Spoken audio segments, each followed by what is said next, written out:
જેતપુરમાં નદીના ધસમસતા પાણીમાં આધેડ તણાયો। નદીના ધસમસતા પાણીના પ્રવાહમાં તણાયો। પાવી જેતપુરના વાઘવાની ભારજ નદીમાં તણાયો હતો યુવક। સુખી ડેમમાંથી પાણી છોડતા ભારજ નદીમાં પાણીનો પ્રવાહ વધ્યો હતો। આજે સવારે નદી ઓળંગતા સમયે આ ઘટના બની છે। ફાયર વિભાગે હાથ ધરી છે શોધખોળ।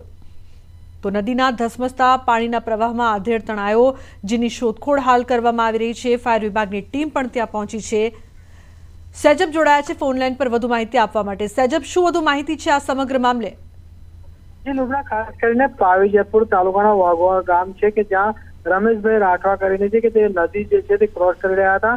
તે સમયની અંદર જે સુખી ડેમનું પાણી છોડવામાં આવ્યું હતું, તે અચાનક પાણીનો પ્રવાહ વધી જતા તે આજે રમેશભાઈ છે તેઓ નદીની અંદર તણાઈ ગયા હતા।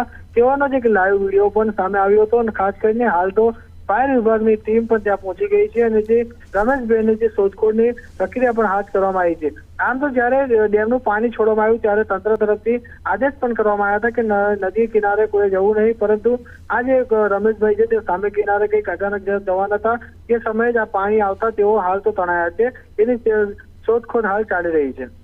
જી બિલકુલ સૈજબ, આભાર સમગ્ર માહિતી બદલ। તો હાલ શોધખોળ કરવામાં આવી રહી છે। હજુ સુધી તેમની કોઈ જાણકારી સામે નથી આવી, પરંતુ ફાયરની ટીમ છે તે શોધી રહી છે તેમને। છોટાઉદેપુર અને દાહોદથી બે અલગ અલગ દ્રશ્યો સામે આવી રહ્યા છે કે જ્યાં નદી ઓળંગતા સમયે જે પ્રકારની ઘટના જોવા મળી છે। એક તરફ પાનમ નદીમાં યુવક ફસાયો છે, દાહોદના દ્રશ્યો સામે આવી રહ્યા છે, તો બીજી તરફ છોટાઉદેપુરમાં નદીના ધસમસતા પ્રવાહમાં એક આધેડ છે તે તણાયો હતો, જેમની શોધખોળ હાલ કરવામાં આવી રહી છે। ફાયરની ટીમ પહોંચી છે, પરંતુ હજુ સુધી કોઈ જાણકારી સામે નથી આવી। તો સવારે